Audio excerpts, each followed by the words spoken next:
So I'm glad to be here this morning, overcoming all the technological challenges of getting through. And I'm in Florida in the United States. And we operate here a centralized intake facility for youngsters who are newly arrested. And once they enter our program here, within 6 hours, we do legal screening about them, and then we also invite them to participate in what we call a health coach service. And the health coach service asks a number. They have a person trained by the health department here who meets the youngster and asks a variety of questions about their current circumstances and their history. And many of these youngsters we have found are underserved. Their families and them do not receive the medical services that they need. So they come in here with multiple problems, including trauma experiences, substance abuse, mental health issues, and sexually transmitted diseases, including HIV. Although happily, we get very few youngsters here who are HIV positive. Could you turn that slide to the second slide, please? Good. So what we are trying to do in our program is to have what we call a trauma-informed service delivery system, which is cognizant of the problems that these youngsters have. And one of the things that we have learned that there are very significant differences between male and female adolescents, because we take youngsters in our program from the age of 12 to 17, youngsters who come in here have high degrees of traumatic experiences, and the male and female youths differ in their service needs. Next slide, please. So we have identified a number of risk factors that we routinely identify as a problem area for these children. As I mentioned a moment ago, many of them have serious mental health issues compared to the general population of youngsters who are adolescents in the community.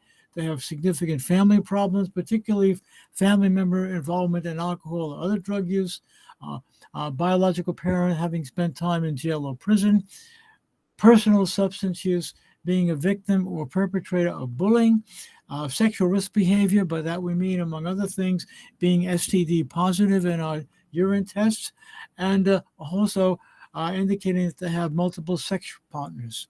Trauma victimization, in the most fundamental way, involves them being a victim of sexual abuse.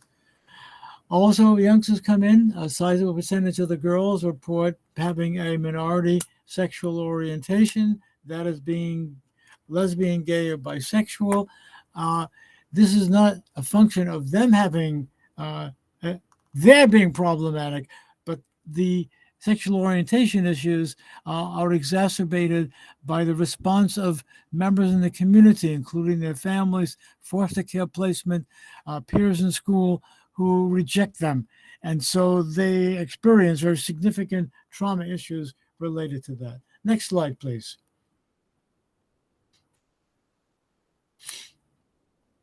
Next slide, please.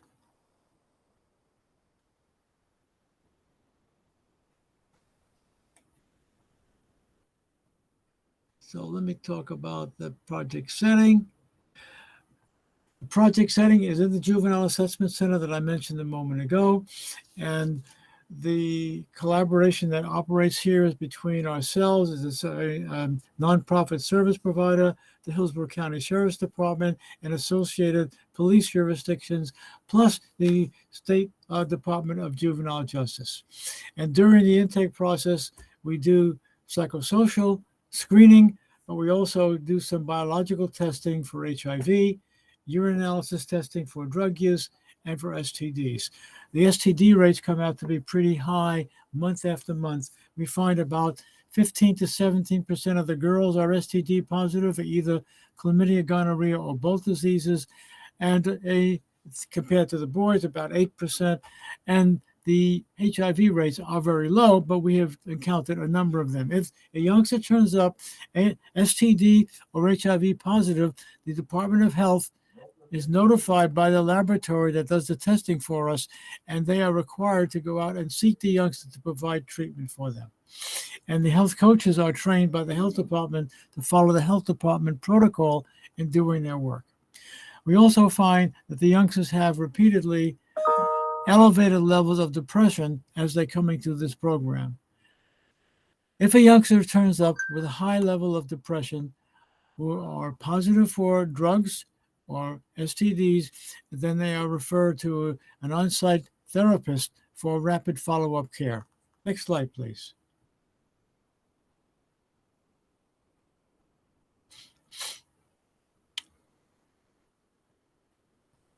This study of the data involves youngsters who came into the program during the calendar year of 2017. This particular study has been published in a number of different jurisdictions that you're easily able to access if you wish, getting copies online. They're involved in our analyses of 435 girls and 1,198 boys. And we only, during this time period, if the youngster came in more than one time, we only took the first entry for the data that I'm going to report today. So only substantially smaller number of youngsters came in on multiple occasions. But this only refers, this data set, to youngsters at their first entry during this time period. Participation was voluntary, and even in a health coach screening process for these diseases, the public health code of the state requires that youngsters 12 and over do not need parental consent to be tested or treated for STDs or HIV. And our participation rate in this program is always very high, exceeding about 95%. The youngsters are consented and interviewed in a private office in the secure wing of our program. Next slide, please.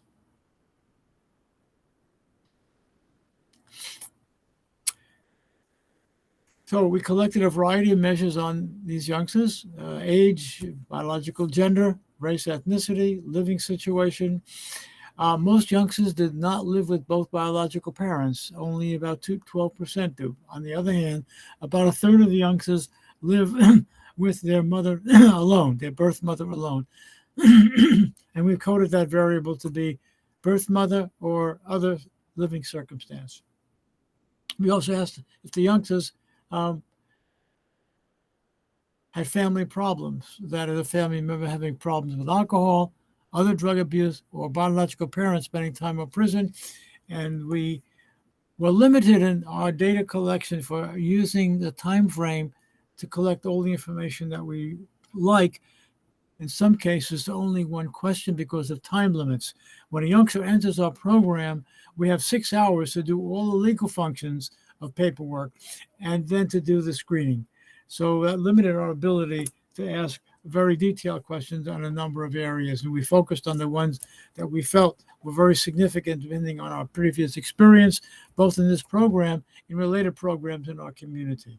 Next slide, please.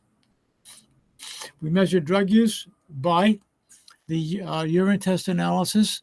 We tested for 7 drugs, but found very few drugs that the youngsters were positive on, with the exception of marijuana. And a vast majority of the youngsters were positive for that particular drug.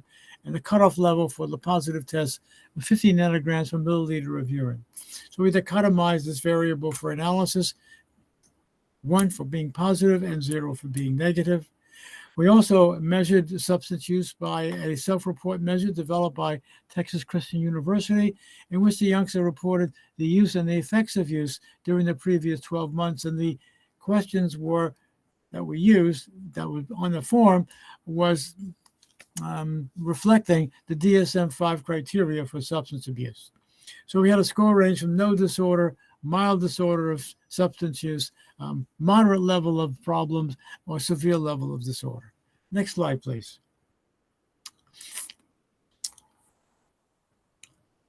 Next slide. Okay, got it. We also asked the question of sexual risk behavior, number of sexual partners in the last 90 days, developed from the CDC survey of the youth risk behavior, and also STD status, in which we use a GemPro Baptima combo 2-assay test for testing for chlamydia and gonorrhea. And the test has very excellent results of specificity and sensitivity. We also use a 8-item measure of depression that was developed from the longer measure developed by Radliff in 77, which is used in many epidemiological studies in the United States to indicate within the last 7 days how often did the youngster feel like, for example, they were very sad, they couldn't sleep, they couldn't shake off the blues, and so on. We scored them since there were 8 questions, and the score range was 0 to 3, 0 to 24. But we found in previous work, other researchers have found that youngsters with a score of 7 or more had indications of needing more clinical follow-up. Next slide, please. In addition, we asked if the youngster had any traumatizing experiences, and one of them was, have you ever been sexually assaulted? And have you ever been involved in bullying? And again, as I mentioned earlier, we asked questions about sexual orientation. Next slide, please. Analysis strategy. We combined the data for boys and girls, but also did a latent class analysis separately, not separately, but a multi-latent class analysis for boys and girls involving a number of variables that we just mentioned earlier, including the sexual risk behavior, depression, substance use, STD status, sexual orientation, drug use severity, family member problems, whether the biological parent has been time in prison, sexual assault, victimization, and bullying. We analyzed the data with M+ version 8.0 and use a variety of measures to identify the adequacy of the latent class solution. Next slide.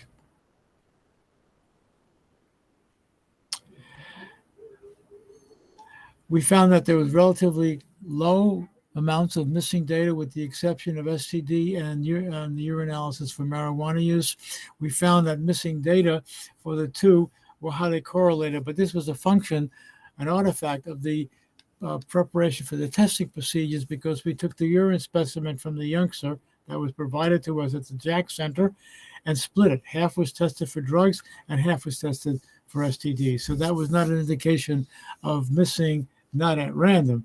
And we found that there were low magnitudes of relationship in the analyses of valid, non-valid data, so that we were confident on that basis that we could consider the data to be missing at random and use data imputation procedures to replace the missing value by a set of plausible values drawn from their predicted distribution to estimate what the values were for missing information.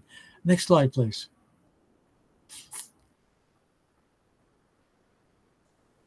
And the classification table we looked at for model fit measures was high diagonal values and low off diagonal values, entropy values ranging from 0 to 1, ideally entropy values being in the 8, 9 level is indicating a very good fit. And we use the AKK information criteria, the BIC criteria, the sample adjusted BIC, and to indicate a better fit of the model. So the lower the values of each of these measures, the closer the fit of the model to the data. We also looked at the model univariate and bivariate frequency tables with the smaller standard of residuals between the observed and the estimated probabilities, indicating a better fit. Because we're using a mixture model, we were not able to calculate the low Mandel-Rubin likelihood ratio test of model fit. And having more than one categorical latent variable, boys and girls, we weren't able to, and you'll see momentarily, we weren't able to obtain a parametric bootstrapping likelihood test of the model fit. But the download fit data that I'll be sharing with you are really very, very interesting.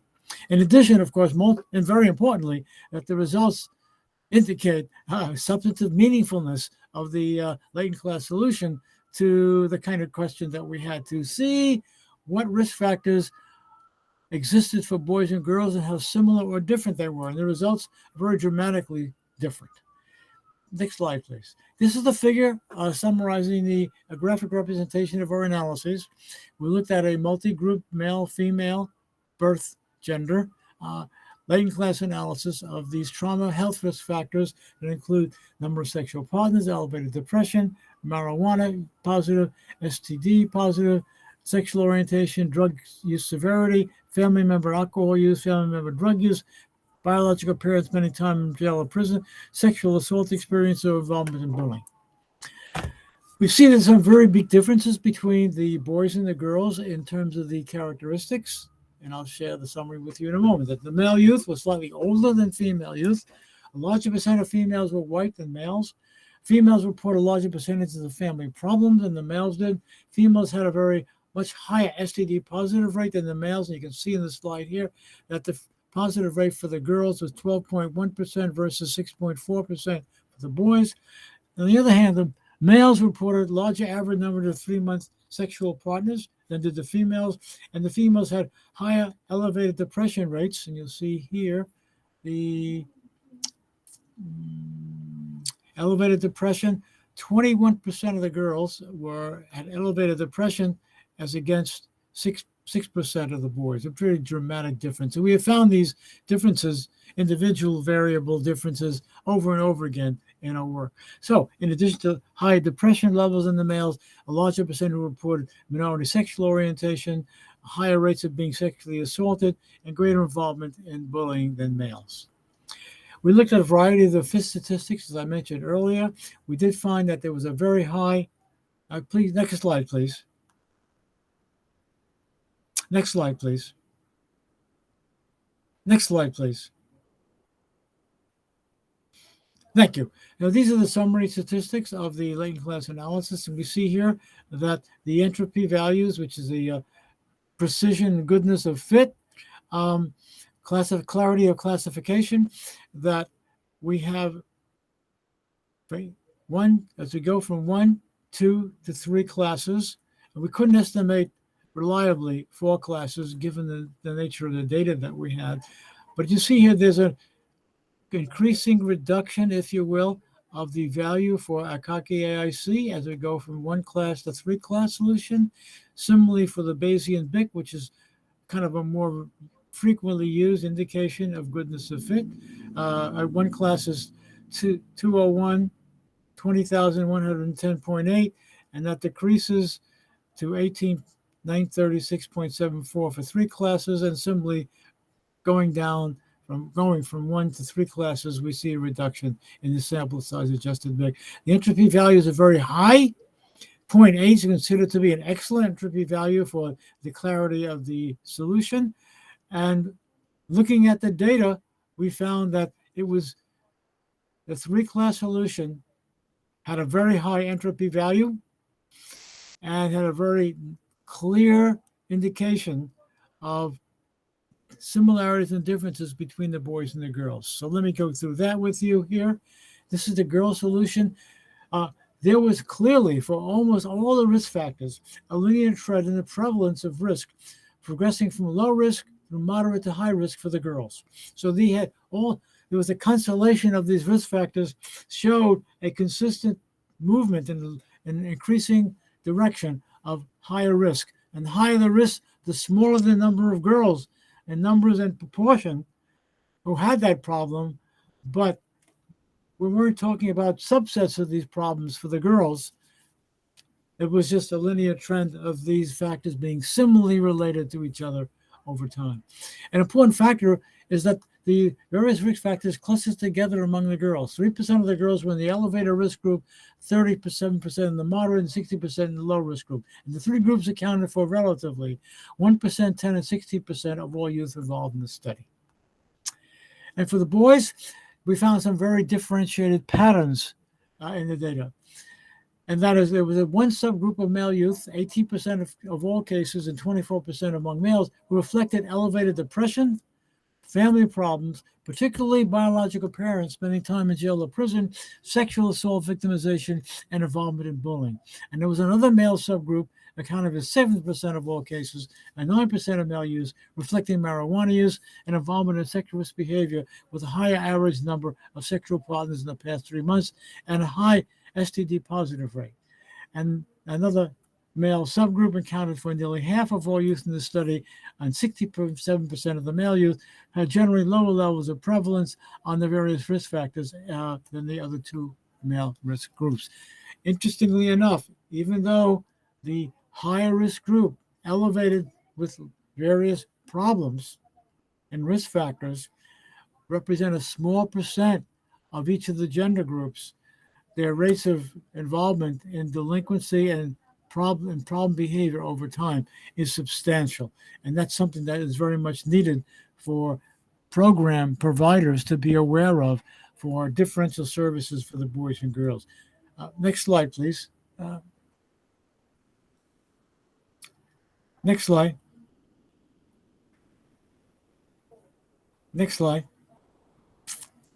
So we looked at a number of covariants that were related to potentially to the risk variables, and in some, we found that there were a small number of significant relationships.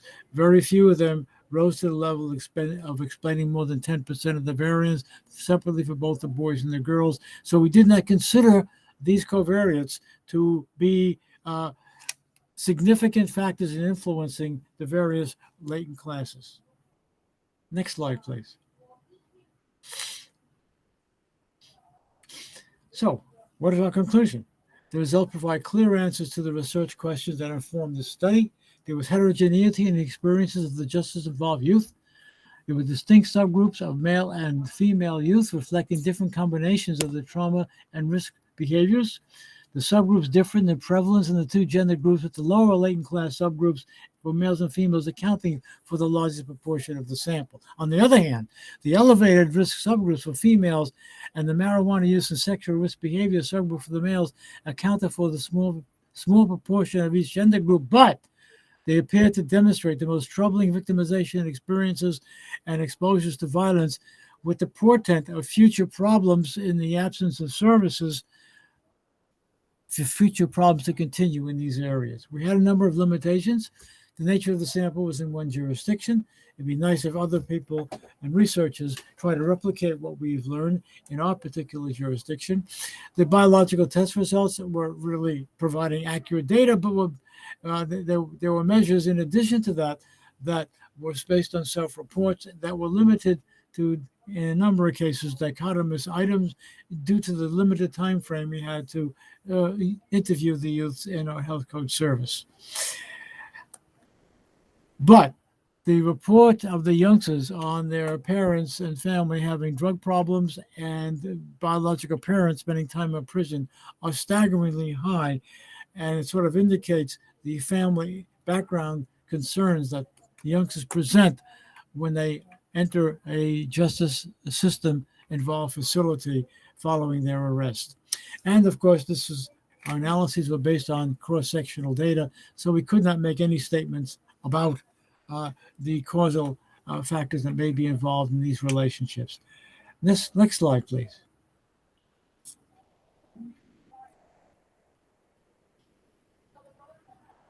So, for service implications, service providers need to be aware of the likelihood that they need to have differentiated intervention services for male and female youth. And there's an urgent need to address and remediate the adverse consequences of just involved youth trauma issues. Appropriate linkages to care providers at the earliest point of contact with the system would be a great beginning point to intervene in this process with its long-term adverse health consequences. And thank you very much for your attention.